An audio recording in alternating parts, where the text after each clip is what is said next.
So, Ying, thank you so much for coming to talk to us today.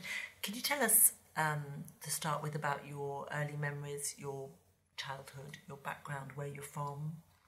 Yes, I was born in 1950 in New Territory in Hong Kong, in a rural area, to a big family. I don't have particular special memories for that time until I was teens. My parents have 10 children, 4 boys and 6 girls. My father was a driver. He delivered local goods in Hong Kong.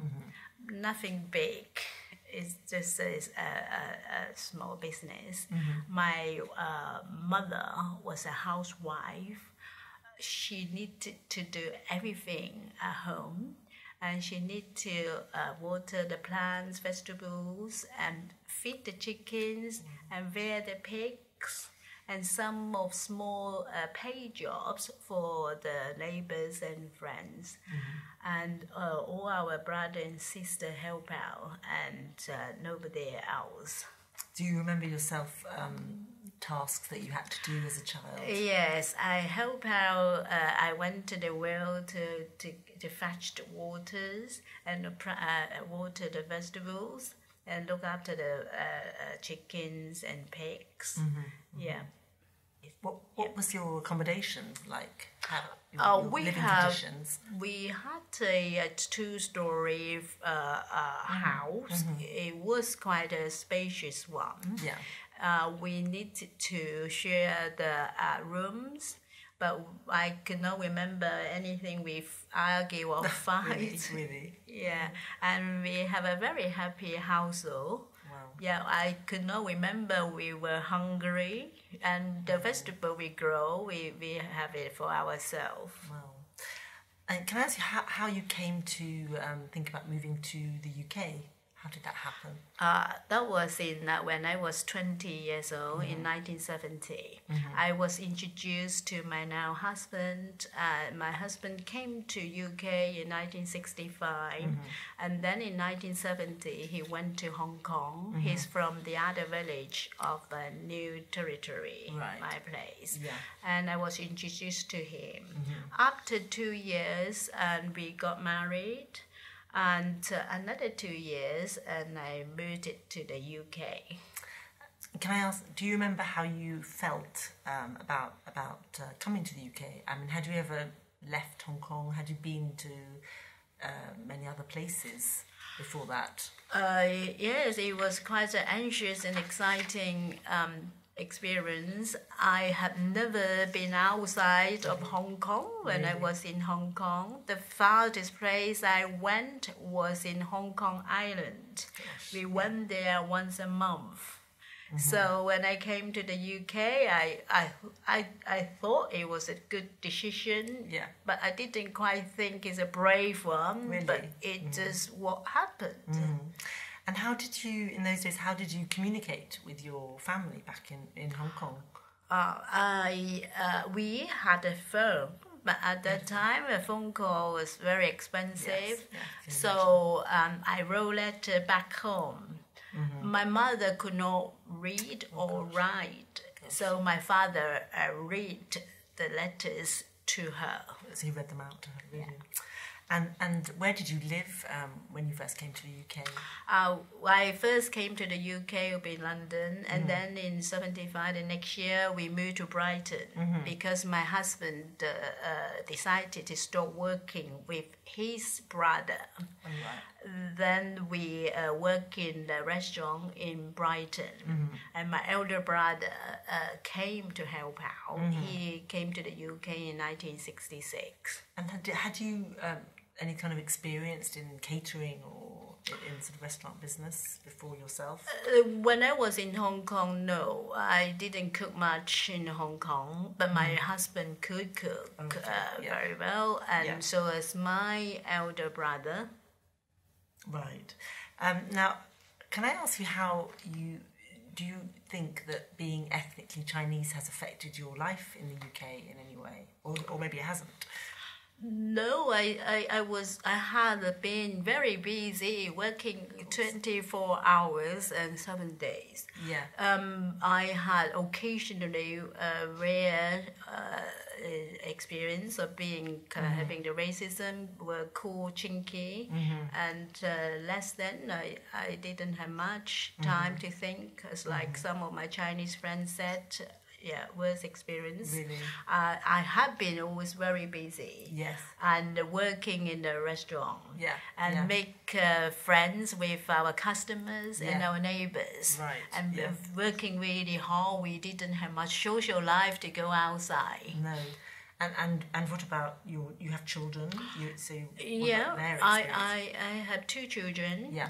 Jay born in 1976, and then later John, my son. They knew we worked very hard, all for them. Yes. Yeah, and my children, did very hard work in school in those days, and in their primary school and secondary school, there were no Chinese friends. So they were the only classmates. Children there. They were. And so, what about their social? Do they have? What was that sort of social life? They've been helping out with us and did hard work in school. They have rare play days, and they sometimes. They didn't have many. Did you say? They didn't. No. They occasionally visit friends, but we never have any friends to come to our house. So both your children have now grown up and have families of their own. Can I ask you what your relationship now is like with their families? Yes, my daughter Jade and my son John, and both of them, they married non-Chinese. My daughter Jade married a German young man, and his family came to UK when he was 12 years old. My son John married a Scottish woman, and both of them, they are doctors. And I didn't interfere them their choices because I thought they should choose their happy life. Although some of my Chinese friends asked me why not, and why you didn't try to stop them or influence them? No, they did say. And once they even said if their own children marry non-Chinese, it would cut them off. Oh my goodness, yes. But now their children marry non-Chinese.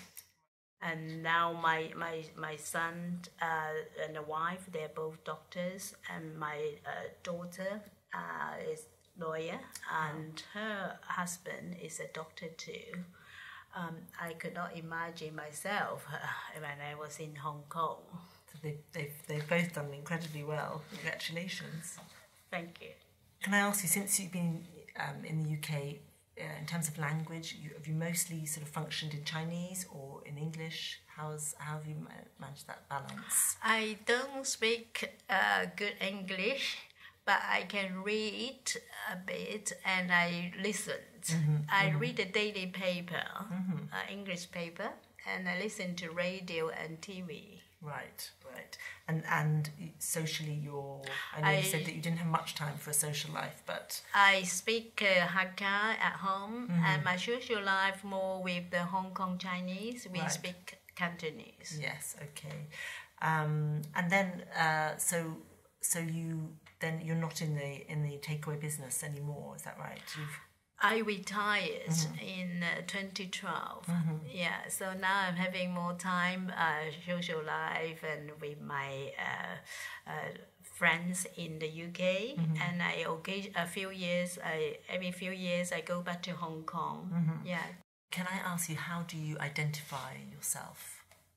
I don't think I'm a Hong Kong Chinese. I more think I'm a British Chinese, as I've been here for so long, and most of my friends are here speaking Chinese. Yes.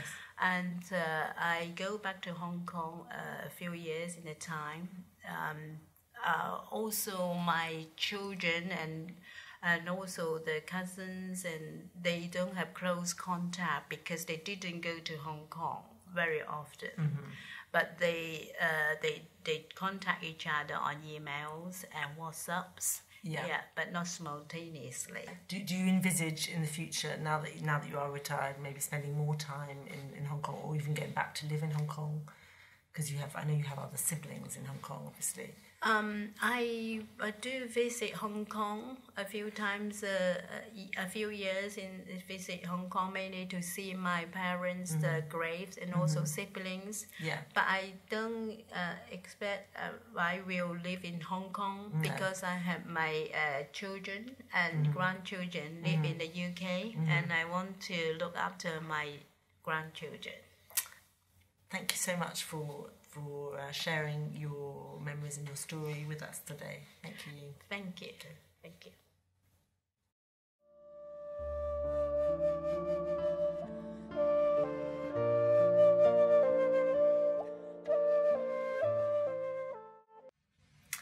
Jason, thank you so much for coming to talk to us today. Can we start off by hearing a bit about your family background? Yeah, my father's from Hong Kong and my mother's from mainland China in the Guangxi province. My father came here in the 1960s and he started a restaurant which we still have. Now that my father's retired, my mother takes it over. My mother came to London in the 1990s. They met in China, but they decided to move to London and get married here. I have one brother, 2 stepbrothers, and 1 stepsister who my father had with his previous wife. So Jason, can I ask you, how would you define yourself? Interesting question. I was talking with my little brother, 19 years old, about this, and he would call himself Chinese-British, but a lot of people say British-Chinese. So for your brother, he would put more emphasis on the British side, on his British side, rather than his Chinese side? I think he puts more emphasis on the British side. Chinese is the adjective, British is a noun. I don't know, it depends how you view it, actually. And so what about you yourself? For me, the name doesn't really matter so much. In my mind, I have a spectrum. On one hand, super Chinese. On the other hand, super British. For me, I want to be in the middle and get the best of both. There may be sort of a balance of British-Chinese. And do you feel that your definition of your identity has changed over time? I think the general position is that we want to be in between. Sometimes and mostly by our parents, we're under pressure to be more Chinese, but despite that, our aspiration is perhaps to be more Western, more liberal, more modern, more free. So I think the question isn't about definition. The question is about where we are and where we want to be. And do you think the fact of your being ethnically Chinese has affected your life in general in the UK? Many people have a dual heritage, the heritage from school, from friends outside family, and the heritage from the family itself, from parents, grandparents, relatives and so on. This gives people a dual identity because not only, for example, can I speak English, I can also speak Chinese. There's one example of having dual identities, different personalities, different languages, different perspectives, different understandings of politics, culture, history. And I think for me, these 2 identities can coexist. They're not mutually exclusive. Sometimes they can clash, I guess, but if we want to be successful in our family life, in our career, we as people who have dual heritage need to find methods, find a sort of balance, synergy, harmony between the 2, because if you emphasise one over the other, then you have an imbalance, and it's not so good, I think. And can you give us some more specific examples of that? Yeah, when I was at school, when I was younger, when I looked around myself and looked at my classmates, my friends, they were all white, they were all different. Of course, as a young child, one can be very aware at a very early age that we're different somehow. I really haven't had that much contact with British-born Chinese or Chinese who grew up outside China, but that changed when I went to university, because I looked around myself and, my God, I've never seen more Chinese in my life, except for in China, perhaps. Despite the fact that they looked like me, maybe they dressed like me and studied the same subjects as me, they still look very different in the way they interact, the way they behave in public, the way they socialise. As an outsider looking in, I thought this was very strange, and there is a stereotype for overseas Chinese. They always stay in their own groups, they don't integrate with society. And for me, at that point, I wanted to exchange with them to explore what their side of the story was. So at that point in time, I became more Chinese than British. began speaking more Mandarin, more Cantonese, going to karaoke rather than going to the pub. Those sorts of small changes. And I think fundamentally, as part of the answer to your question, is the people you spend your time with. If you spend time with more Chinese people than British people, you're going to be doing many things very differently. You socialise differently, you eat differently, you study differently, you talk in a different language and you talk about different topics. You have different social customs, a different social etiquette you need to observe. By making those small differences, you begin to move towards one side to be more Chinese. Whereas if you hang out with more British people and more international people, you move back to being more British. So this is what I mean when I talk about where we are on the spectrum and where we would like to be in the future.